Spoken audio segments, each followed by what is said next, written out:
क्या प्राचीन भारत में महिलाओं को वेद पढ़ने से रोका गया था, या ये इतिहास का सबसे बड़ा झूठ है? आज के इस विश्लेषण में सुनी सुनाई बातों को किनारे रखते हैं और सीधे प्राचीन ग्रंथों के पन्नों में उतरते हैं। एक ऐसा सफर जो वैदिक काल की उन गहराइयों से ऐसा सच निकाल कर लाएगा जो ऐतिहासिक समझ को पूरी तरह से बदल कर रख देगा। तो चलिए इस ऐतिहासिक खोज की शुरुआत करते हैं। ये एक ऐसा सवाल है जो आजकल हर जगह विमर्शों में उठाया जाता है। एक आम धारणा बन गई है ना कि प्राचीन शास्त्रों ने हमेशा स्त्रियों का शोषण किया और उन्हें शिक्षा या ज्ञान से दूर रखा। बार बार ये कहा जाता है कि महिलाओं को तो वैदिक मंत्रों के उच्चारण तक की अनुमति नहीं थी। लेकिन असल सच्चाई क्या है? क्या इतिहास के सबसे पुराने पन्नों में वाकई ऐसा कुछ लिखा है? आइए बिना किसी फिल्टर के सीधे मूल श्लोकों से इस सच का सामना करते हैं।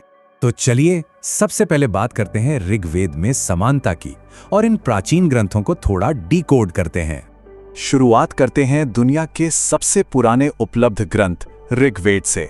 ये केवल एक धार्मिक किताब नहीं है, बल्कि उस समय के समाज का असली आईना है। इस श्लोक पर ध्यान दीजिए। समानो मंत्रः समितिः समानी समानम मनः स चित्तमेषाम्। ये कोई साधारण श्लोक नहीं है। ये वेद का वो हिस्सा है जो सीधे तौर पर मानवता को संबोधित करता है और पूरे समाज, समस्त नर नारियों को एक साथ एक ही पटल पर खड़ा करता है। किसी के लिए अलग अलग नियम नहीं। अगर इसका सीधा और सरल अर्थ देखें तो ये कहता है कि हे समस्त नर नारियों, तुम्हारे लिए ये मंत्र समान रूप से दिए गए हैं। तुम्हारी सभाएं सबके लिए समान रूप से खुली हैं। ज्ञान का ये भंडार बिना किसी जन्म या लिंग के भेदभाव के सबके लिए एक समान रूप से खुला है। सोचिए जरा, हजारों साल पहले समानता का इतना स्पष्ट और शानदार उद्घोष, ये अपने आप में कितना अद्भुत है। अब एक ऐसे शब्द की तरफ आते हैं जिसे हम सब बखूबी जानते हैं, सरस्वती। आज सरस्वती का अर्थ हम केवल ज्ञान की देवी के रूप में लेते हैं, लेकिन वेदों में और शतपथ ब्राह्मण जैसे ग्रंथों में सरस्वती दरअसल एक उपाधि भी थी। एक ऐसी उपाधि जो समाज की अत्यधिक विद्वान और शिक्षित महिला यानी विदुषी स्त्री को एक सम्मान के रूप में दी जाती थी। ऋग्वेद के अनुसार ये वो विदुषी महिलाएं थीं जो मधुर और सत्य बोलती थीं और गुरुकुलों और यज्ञों में ज्ञान बांटकर समाज का मार्गदर्शन करती थीं। और यही बात हमें एक और चौंकाने वाली उपाधि की तरफ ले जाती है, ब्रह्मा। वैदिक काल में ब्रह्मा केवल एक देवता का नाम नहीं था। गोपथ ब्राह्मण के मुताबिक शिक्षा और ज्ञान के क्षेत्र में यह सबसे ऊंचा पद था। जो व्यक्ति वेदों और परमेश्वर का सबसे बड़ा ज्ञाता होता था, उसे ब्रह्मा की उपाधि मिलती थी। समझ लीजिए, ये आज के किसी भी बड़े विश्वविद्यालय के चांसलर से भी कहीं बड़ा दर्जा था। तो यहाँ सबसे अहम सवाल आता है, क्या कोई महिला इस सर्वोच्च पद तक पहुंच सकती थी? ऋग्वेद का ये मंत्र एक ऐसा सच सामने रखता है जो कई मिथकों को चकनाचूर कर देता है। मंत्र के अंतिम चरण में कहा गया है, स्त्री ही ब्रह्मा बभूविथीन। इस छोटे से वाक्य में पूरा का पूरा सामाजिक दर्शन छिपा है। यह वैदिक काल में महिलाओं की बौद्धिक क्षमता और उनके अधिकारों का सबसे बड़ा और अकाट्य प्रमाण है। इस श्लोक का सीधा सा मतलब है कि एक स्त्री जो उचित आचरण और सभ्यता के नियमों का पालन करती है, वो निश्चित रूप से ब्रह्मा यानी सबसे बड़ी वैदिक ज्ञाता की पदवी पाने के योग्य बन सकती है।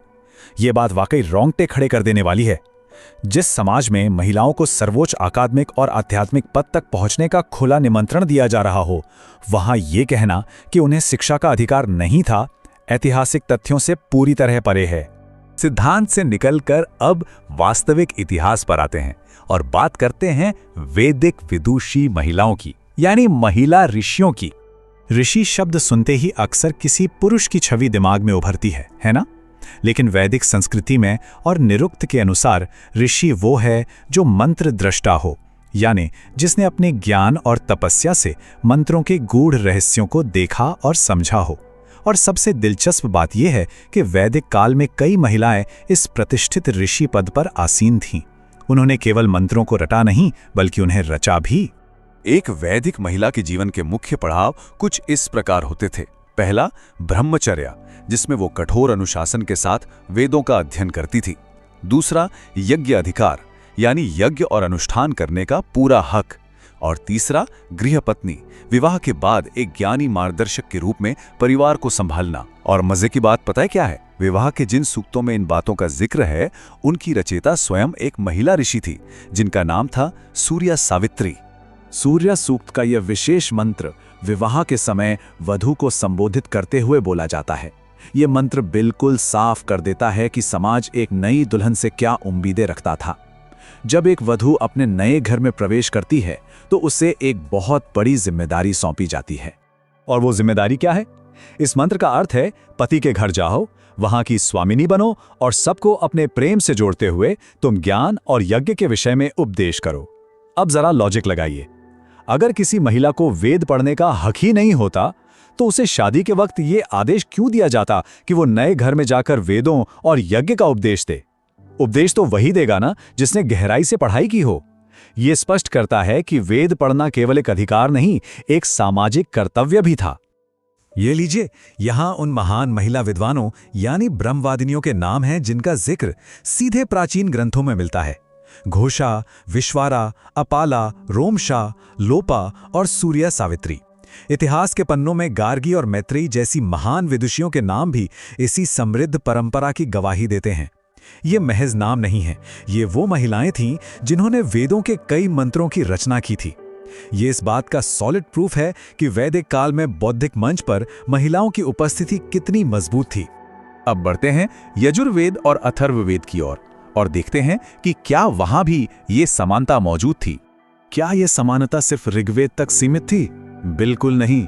यजुर्वेद का ये प्रसिद्ध मंत्र त्र्यंबकम यजामहे एक कुमारी कन्या द्वारा किए जाने वाले यज्ञ के संदर्भ में आता है, और दूसरी तरफ अथर्ववेद का ये मंत्र ब्रह्मचर्येण कन्या युवानम विंदते पतिम महिलाओं की शिक्षा के बारे में एक बेहद मजबूत नियम स्थापित करता है। ये दोनों ही श्लोक इस बात का प्रमाण है कि महिलाओं का अनुष्ठानों और शिक्षा में सीधा हस्तक्षेप था। इन दोनों ग्रंथों का अगर हम सरल भाषा में विश्लेषण करें तो यजुर्वेद साफ तौर पर अविवाहित लड़कियों को यज्ञ करने और वेदों के मंत्रों का उच्चारण करने का निर्देश दे रहा है। वहीं अथर्ववेद ये घोषित करता है कि एक कन्या ब्रह्मचर्य का पालन करते हुए ही उत्तम जीवन साथी प्राप्त कर सकती है। यहाँ ब्रह्मचर्य का मतलब सिर्फ संयम नहीं बल्कि कठोरता से वेदों का अध्ययन करना है। यानी उन दिनों लड़कियों के लिए शिक्षा और अनुष्ठान कोई विकल्प नहीं बल्कि उनके जीवन का एक अनिवार्य हिस्सा थे। तो इन सब बातों से हमें क्या सीखना चाहिए? आइए सनातन शास्त्रों की इस सच्ची विरासत को समझें। इन तमाम ऐतिहासिक साक्ष्यों को देखने के बाद सच्चाई बिल्कुल शीशे की तरह साफ है। प्राचीन शास्त्रों ने महिलाओं को कभी पीछे नहीं रखा बल्कि उन्हें सशक्त किया। उन्होंने स्त्रियों को ब्रह्मा और ऋषि जैसे ज्ञान के सर्वोच्च शिखरों तक पहुंचने का अधिकार और सम्मान दिया। हमें इतिहास को मिथकों के चश्मे से नहीं बल्कि इन ठोस तथ्यों की रोशनी में देखना चाहिए। शोषण की इन मनगढ़ंत कहानियों के बीच पूर्ण समानता का ये सच उन सभी के लिए एक करारा जवाब है जो बिना पढ़े प्राचीन ग्रंथों पर सवाल उठाते हैं। असली सवाल तो ये है कि क्या इस प्रामाणिक और गौरवशाली इतिहास का ज्ञान हम आगे ले जाएंगे, क्योंकि सच अब बिल्कुल सामने है।